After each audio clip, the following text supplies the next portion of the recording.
Brain freeze. Oh, shut up.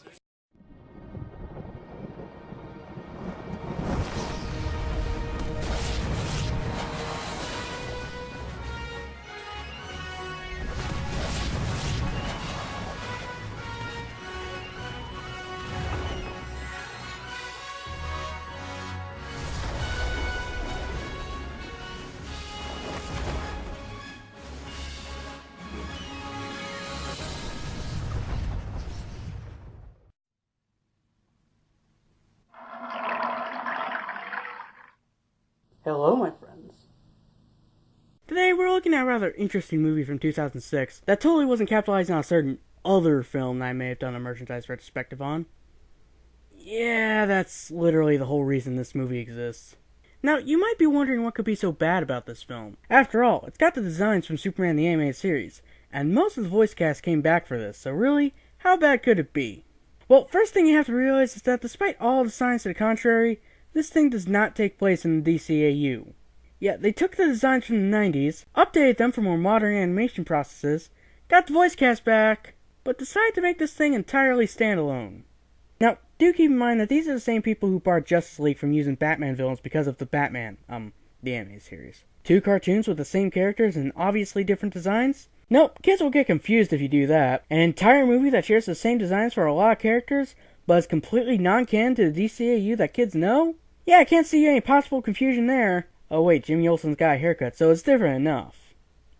Yeah, I'm thinking the guys over at Warner Brothers may have been a bit biased towards Batman. Well, enough about the backstory. Let's talk about the movie. Oh hey, it's free on YouTube via official means. Shouldn't have any problems there.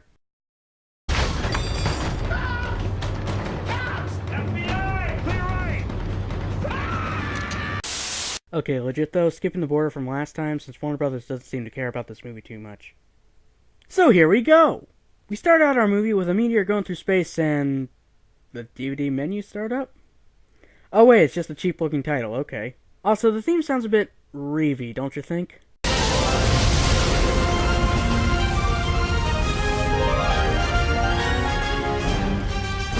We really start with Lex Luthor, voiced by that guy who did Gorilla Grodd, looking at a small sliver of kryptonite in complete darkness for some reason. And he laments that it's not enough to kill Superman with. Lex, maybe you should try shooting it as a bullet or something? Or powering a death ray with it? I'm sure you could force it down his throat with a jar of pee or something. Also, I should note that Lex and Mercy are a lot different in characterization. Lex is played more like a cheap Gene Hackman, and Mercy is more of a Miss Tessmacher type.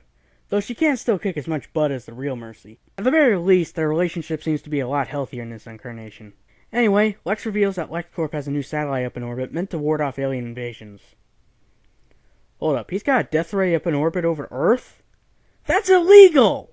Article 4 of the 1967 Outer Space Treaty prohibits placing any objects carrying nuclear weapons or any other kinds of weapons of mass destruction into orbit around Earth. There are a few exceptions in place for this rule, but I don't think giant lasers capable of taking down Superman would count. Anyway, the satellite picks up that meteor from the beginning, and this guy wastes his food when it turns a hard right towards Earth. The meteor crashes into the site controlling the satellite, and reveals that it's Brainiac, who breaks in and starts stealing data from the computers. We cut to the Daily Planet, where Perry announces the stuff with Brainiac, and Lois puts on some sneakers, without socks, ew, grabs Jimmy, and runs out the door to beat Clark to a scoop. Clark is just around the corner, however, and opens his shirt to change into Superman. And this scene makes it look like he did in front of all the other reporters in the newsroom, so good job there, animators. Also, can I get a pet peeve of mine out of the way real quick? We all know about the famous shirt rip in Superman iconography. It's a classic shot, depicting the transition between mild-mannered reporter to superhero. But people tend to forget something important about how it's portrayed in comics. Namely that in comics, it has that amount of focus because comics are drawings, simulating motion through slightly exaggerated poses. Thus, when comics do the shirt rip, they're showing the part of the transition where Superman is throwing his shirt off. And it hits a snag when you adapt that into a moving picture. You see, most movies and TV shows portray as Superman running while holding his shirt open for a few seconds, which looks completely ridiculous and doesn't make any logical sense. The only reason they do this is to show it off to the audience, but narratively, Clark has no reason to show people that he's changed into Superman. He's just doing it as quickly as he can to save lives. Superman Returns and Justice League actually had the best versions of this. We only see the S-Shield for a split second before he goes into action. That makes sense with a moving image. Not this. Okay, rant over. Lex is informed about Brainiac, and yep, that's totally a face that Lex would make. Superman soon arrives to face Brainiac, who also has a different voice. And he keeps on smiling for some reason.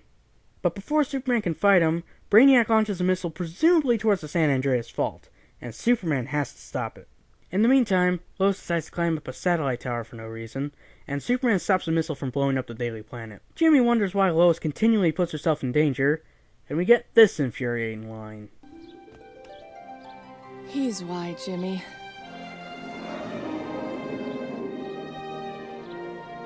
Well, considering how your character was written even back in the Golden Age, I will presume now it's because you're just so driven to get the truth that you're willing to put your own life on the line. But I guess wanting to get with Superman is good enough motivation. I guess! Anyway, Superman confronts Brainiac, and Brainiac has control of Lex's satellite, with his death ray that can beat down Superman. You know, Lex, I don't think you need the kryptonite. Don't waste a pea-jar when you can just shoot him with an orbital laser cannon, you know? Speaking of Lex, he and Mercy arrive at the scene, and yep, this is totally a face Lex would make! Anyway, Brainiac continues to beat down Superman with weapons, and eventually, the tower Lois is on is conveniently hit. It's supported by a steel cable for now, but apparently Lois is so fat that it immediately starts breaking. You know, in the old Fleischer cartoons, Lois's captures could be a bit ridiculous by standards of lady after a story. But they usually had a good reason for Lois being in that situation. Here, she just climbed up a satellite tower for no reason, didn't think to climb down until after the thing was damaged. Good job, writers. A cartoon made over 60 years before this one had way better writing than your stuff. Anyway, Superman starts getting to Brainiac more, but Brainiac soon pins him with the death ray. How ironic. Brought to your knees by a device intended to drive the likes of me away. That's not how irony works. I think I shall enjoy hurtling humankind back to the Dark Ages. That's not how Brainiac works! His data is only valuable if he is the one who has it. That is his logic. If he does not destroy the planet, then it can be reproduced, thus ruining its value. Are you morons? And information is most valuable if I am the only one who possesses it. Okay, so Superman gets roused to fight the death ray, and freezes Brainiac solid before shattering him. And then he saves Lois. Ms. Lane, you really need to be more careful. You always catch me when I fall, Superman. Besides, how else am I supposed to get to know you better? Lex observes Brainiac's destruction and finds a chip remaining from him, which he very inconspicuously hides from Superman, Lois, and Jimmy when they come to meet him. Also, another face that Lex Luthor would totally make. You know, I think these faces come from the animators thinking that his character model is kind of weird, and thus they decided to have fun with it early on in production. Anyway, we cut to the Daily Planet, where Perry White is trying to convince Clark Kent to take an overseas reporting job. But Clark is hesitant. Well, I don't know, Mr. White. I'd hate being so far away from home base, from the gang. What are you, in kindergarten? Oh yeah, and that's another thing about this movie. Despite all the character ruination that we've already seen, Tim Daly's Clark Kent is actually an improvement. Let me explain. You see, one problem I have with Tim Daly's Superman is that the difference between Clark and Superman is very minimal. Clark is slightly more mild-mannered, whereas Superman is slightly more confrontational, but there isn't really a difference otherwise. And that becomes a problem when you know how the Superman and Clark Kent dynamic is supposed to work. Contrary to popular belief, Superman's disguise is not just glasses. Most incarnations have him change his hairdo, slouch a little, wear baggier clothing, and pitch up his voice a bit when he's Clark Kent. Now I can forgive the physical aspects a bit since it was an animated TV show on a budget, but Tim Daly doesn't really change his voice for the two roles, just says words a bit differently. Here, however, he's slightly pitching up his voice, and Clark is written to have more of a small-town attitude. He's not incompetent like Christopher Reeve's Clark, but there's enough there that I can say, yes, I can believe that people wouldn't look past the glasses. I think Henry Cavill could learn from this Clark Kent, as he does seem to draw a lot of his Superman from the DCAU portrayal. Which isn't a bad thing for a darker universe, but his Clark Kent is even worse than Tim's normal one. With him, it's literally just the glasses. And now, a final comparison. Brainiac, it's time to log off. We're the only one. Actually, this could end up a silver lining in your pocket, couldn't it? Now that the terrorists have your prototype, the Pentagon is undoubtedly going to want you to build a bigger and better version for them. When all is said and done, this could net you a multi-billion-dollar windfall. Boy, I guess I just keep my eye on the story and my fingers on the typewriter keys. Ms. Lane, you really need to be more careful. You're only the second person I've ever seen get under Lex's skin. Who's the first? Me, when I dumped him. Whoa. Ancient history. Well, Lois, the truth is I'm actually Superman in disguise, and I only pretend to be a journalist in order to hear about disasters as they happen and then squeeze you out of the byline. I'm 100% corn-fed. If it's not Mom's chicken and dumplings, Well, I came as soon as I could, Lois. Guess I missed all the excitement. Anyway, Clark doesn't want to take the job, and Jimmy is staring at shots of Mercy at his work desk. Jimmy, I like blondes too, so I'm not gonna fault you there, but maybe you shouldn't be looking at this stuff at work. Just saying. Lois isn't supportive of Jimmy's thing for Mercy, however. It's just Sarah, another reporter at the Planet. That geek? Thank goodness this photo is completely soundproof! Anyway, Jimmy says no, and Lois says that beauty isn't skin deep. But Jimmy isn't buying that from the woman who wants to get with Superman. I won't deny there's something about a flying man in tights that gets me tingly. But when you look into someone's eyes and get that connected feeling, like somehow you've always known them, that's when you know it's right. We're presuming that the other person feels the same way, right? 'Cause that would be kind of creepy otherwise. Anyway, we soon transition to Lex and Mercy in a lab reviving Brainiac with electricity. He can already talk, but for some reason needs to be hooked up to a camera to see. So won't he need speakers to talk with? Whatever, it's unimportant. Basically, Lex offers Brainiac a body in exchange for him killing Superman, then letting Lex publicly drive him off the Earth and leaving Earth alone. I don't see how this plan made sense in Lex's head, as Brainiac's need for information is kind of his whole personality, but this Lex is a complete moron making this expression, so whatever. Brainiac accepts the deal, and we cut to the Kent farm in Smallville, where Clark is visibly worried about Lois.